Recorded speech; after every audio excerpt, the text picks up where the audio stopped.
장애인 문화복지신문 제305호 제16면입니다. 눈 대신 귀와 손으로 즐기는 서울 체험여행 서울관광재단 현대모터 스튜디오 서울 반포 한강공원 코스 운영 서울관광재단 대표이사 길기현 은 현대자동차와 손잡고 10월 8일까지 시각장애인을 위한 현대모터 스튜디오 서울 반포 한강공원 체험 코스를 선보인다. 이번 현장 영상 해설 코스는 현대모터 스튜디오 서울을 관람하고 현대자동차 차량 시승을 마친 뒤 반포 한강공원을 산책하는 코스로 서울관광재단이 육성한 현장 영상 해설사가 동행하여 1:1 맞춤 투어로 운영된다. 현대모터 스튜디오 서울은 현대자동차에서 운영하는 브랜드 체험관으로 미술작품 전시, 차량 전시 및 시승 체험을 아우르는 복합문화 체험 공간이다. 현재 뉴욕 소재 뉴뮤지엄의 디지털 아트 기관인 라이좀과 공동 기획한 헌데이 엑스 라이좀 오브 더 뉴뮤지엄 월드 온 에이 와이어 전시가 진행 중이다. 투어 참여자는 현대모터 스튜디오 그룹, 고객 안내, 전시 해설, 차량 시승 등을 지원하는 전문 인력, 전문적인 자동차 해설과 촉각, 후각을 활용한 현장 영상 해설사의 현장감 넘치는 해설을 통해 전시 관람 체험과 현대차 시승, 한강 산책 등 다양한 코스로 구성된 서울 여행을 즐길 수 있다. 또한 편리한 관람을 위해 거주지부터 현대모터 스튜디오 서울까지 서울 따누림 미니밴이 왕복으로 지원된다. 서울 따누림 미니밴은 서울관광재단에서 장애인, 고령자 등 관광약자의 여행 편의를 위해 운영하는 휠체어 리프트 차량이다. 이번 협업은 서울관광재단과 현대자동차가 지난해 7월 맺은 서울시 유니버설 관광환경 및 관광약자 여행 활성화를 위한 업무 협약이 계기가 되었다. 양 기관은 현대자동차의 솔라티 차량을 기반으로 제작된 서울 따누림 미니밴 운영을 계기로 서울 따누림 미니밴 공동 홍보 마케팅을 추진하고 서울 경기 무장의 관광 코스를 시범 운영하기도 했었다. 공동 제작한 미니밴 광고는 누적 조회 38만 회 이상을 기록했으며 재단과 현대차의 협업은 우수 사례로 선정되어 민관협력기관 서울시장 표창을 수여받은 바 있다. 올해는 현대자동차의 서울 따누림 미니밴 차량 점검을 무상 지원을 통해 이용자의 안전한 여행을 도모하는 한편 시각장애인 여행 기회 확대를 위한 현장 영상 해설 신규 코스 기획 및 서비스 교육을 중심으로 협력해왔다. 재단은 현대자동차와 함께 현대모터 스튜디오 서울 현장 영상 해설에 적합한 시나리오와 관람 동선을 개발하고 완성도 높은 코스를 선보이기 위해 여러 차례에 걸친 답사와 해설 실습을 진행했다.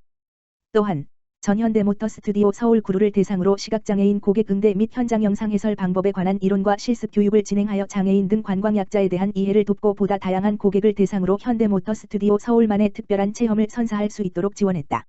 시각장애인을 위한 현장 영상 해설 현대모터 스튜디오 서울 투어는 9월 29일부터 10월 8일까지 사전 예약을 통해 신청할 수 있다. 서울 따누림 관광 누리집 http://www.soldanurim.net 공지글을 통해 온라인으로 신청하거나 서울 따누림 관광센터 가만 전화기에 1670-0880에 전화로 문의하면 된다. 이경재 서울관광재단 시민관광팀장은 유니버설 관광은 포스트 코로나 시대 도시 경쟁력의 중요한 요소가 될 것이라며 재단은 민간 공공기관과의 협력을 통해 서울이 유니버설 관광 분야의 선도적 도시로 나갈 수 있도록 지속적으로 노력하겠다라고 전했다. 시각장애인 인증받은 위텍스에서 시각장애인은 지방세를 납부할 수 없어 시각장애인 웹 접근성 인증을 받은 행정안전부의 지방세 인터넷 납부 시스템 위텍스가 시각장애인이 이용하기에 여전히 어려운 것으로 밝혀졌다. 위텍스 웹페이지와 모바일 앱은 장애인 고령자 등이 비장애인과 동등하게 정보를 활용할 수 있다는 접근성 인증을 각각 받았다. 정의당 이은주 의원실 행정안전위원회에 따르면 위텍스 웹페이지와 모바일 앱에서 시각장애인은 회원가입 단계부터 접근이 제한됐다. 시각장애인은 컴퓨터와 스마트폰을 이용할 때 스크린 리더라는 화면 낭독 프로그램이 필요한데 화면에 나온 문자와 이미지를 프로그램이 음성으로 안내하기 위해서는 웹사이트와 모바일 앱 운영자가 사전에 정보를 입력하는 등 환경을 미리 구축해 두어야 한다. 시각장애인은 위텍스 웹과 앱의 본인 인증 단계부터 장벽에 부딪힌다. 위텍스에 회원가입을 하거나 세금을 신고 납부하려면 본인 인증 절차를 거쳐야 한다. 그러나 위텍스 웹페이지의 간편 인증 서비스에서 시각장애인은 삼성패스, 카카오톡 등 어느 인증기관을 선택할 수 있는지, 어떤 기관을 선택했는지 알 수 없다. 비장애인은 마우스로 클릭한 아이콘에 색이 짙어지는 걸 보고 선택 가능한 버튼인지, 선택이 잘 됐는지 확인할 수 있지만, 시각장애인이 이용하는 스크린 리더에서는 로고 이미지라고만 출력된다. 즉, 선택할 수 없는 이미지가 나열돼 있는 셈이다. 시각장애인이 아이콘을 누르려면 사이트에서 스크린 리더를 통해 버튼이라고 안내해야 하고, 버튼이 눌리면 선택했다고 말해야 한다. 위텍스 안드로이드용 모바일 앱에서는 시각장애인이 공동인증서에 비밀번호를 입력할 수 없어 인증에 실패했다. 시각장애인은 마우스를 쓸 수 없어 스크린 리더가 문자 입력창의 초점, 커서를 안내한다. 위텍스 안드로이드용 모바일 앱에서는 공동인증서 비밀번호 입력창의 초점이 진입되지 않았고 키보드에 문자를 누르라는 버튼 정보도 안내되지 않았다. 아이폰 운영체제인 iOS에서는 입력이 가능했다. 시각장애인이 다른 사람의 도움을 받아 회원가입 및 개인 인증 절차를 통과하더라도 세금을 신고할 때 또다시 가로막힌다. 부동산 같은 재산권 등기로 등록면허세, 등록분을 납부할 때 주소는 필수 입력 항목이다. 그러나 안드로이드와 iOS용 위텍스 모바일 앱 모두에서 검색된 주소를 선택할 수 없어 다음 단계로 진행하지 못했다. 행정안전부가 정의당 이은주 의원실에 제출한 웹 접근성 품질인증 전문가 및 사용자 심사 보고서에 따르면 위텍스 홈페이지의 웹 접근성 평균 준수율은 100%였다. 심사에 참여한 전맹 사용자는 모든 과업을 달성했다. 문제가 된 간편 인증 절차는 과업에 포함되지 않았다. 스마트 위텍스 모바일 애플리케이션 접근성 품질인증 보고서에서도 회원가입 절차와 등록면허세 신고 페이지의 모든 항목에서 100% 접근성이 준수됐다. 모바일 앱 보고서에는 장애인 사용자 심사가 없었다. 행정안전부는 장애인 웹 접근성의 의무 준수자로서 과학기술부가 지정한 품질인증 기관을 통해 2018년부터 위텍스 홈페이지의 웹 접근성을 인증받았다. 정의당 이은주 의원은 행정안전부는 위텍스를 국민의 납세 편의를 위해 운영한다면서 시각장애인의 편의는 사실상 배제해왔다며 장애인차별금지법에 명시한 대로 장애인은 비장애인과 동등하게 온라인 행정서비스를 이용할 수 있어야 한다고 말했다. 또 시각장애인이 위텍스를 이용하려면 타인에게 공동인증서의 비밀번호와 납세 정보를 공유해야만 한다며 행정안전부는 모든 장애 유형의 시민들이 혼자서도 자유롭게 위텍스를 이용할 수 있도록 웹과 앱을 전면 검수하고 개편해야 한다고 말했다. 장애인 스마트폰 개통 피해 근절을 위한 국회 토론회 열려 김상희 국회부의장은 9월 28일 오후 2시 국회의원회관 348호에서 장애인 스마트폰 개통 피해 근절을 위한 국회 토론회를 개최한다.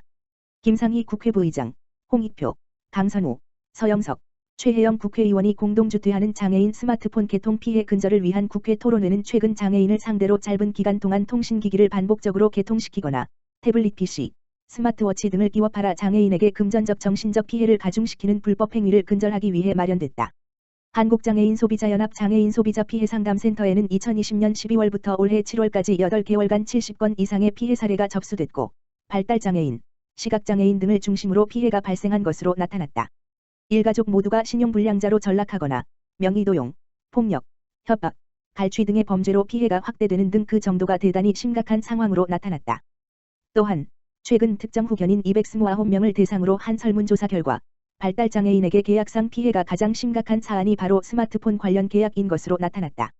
일상에서 없어서는 안 될 필수품으로 자리매김한 스마트폰이지만 의사결정 능력에 어려움이 있을 수 있는 일부 장애인에게는 큰 재정적 피해를 가져다 줄 수 있는 위험 요인으로 작용하고 있는 실정이다.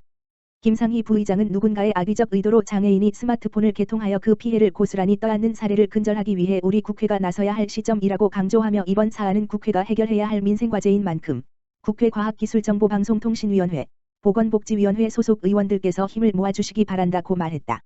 이번 토론회에서는 장애인 스마트폰 개통 피해 사례를 공유하고 추가 피해 근절을 위한 통합적 제도 개선 방안이 모색될 예정이다. 토론회의 발제는 김태표 한국장애인 소비자연합 사무총장과 윤태영 아주대학교 법학전문대학원 교수가 맡는다. 이어지는 토론에서는 백종환 에이블 뉴스 대표가 좌장을 맡고 피해 당사자 가족 안현정 씨의 모두 발언 이후 손선혜 서울시립발달장애인 복지관 부장, 김성현 장애인차별금자 추진연대 사무국장, 양승국 한국통신사업자연합회 팀장, 이정순 과학기술정보통신부 통신이용제도과 과장, 신용호 보건복지부 장애인권익지원과 과장이 판넬로 참여한다. 이번 장애인 스마트폰 개통 피해 근절을 위한 국회 토론회는 유튜브 김상희 TV를 통해서 동시 시청이 가능하다.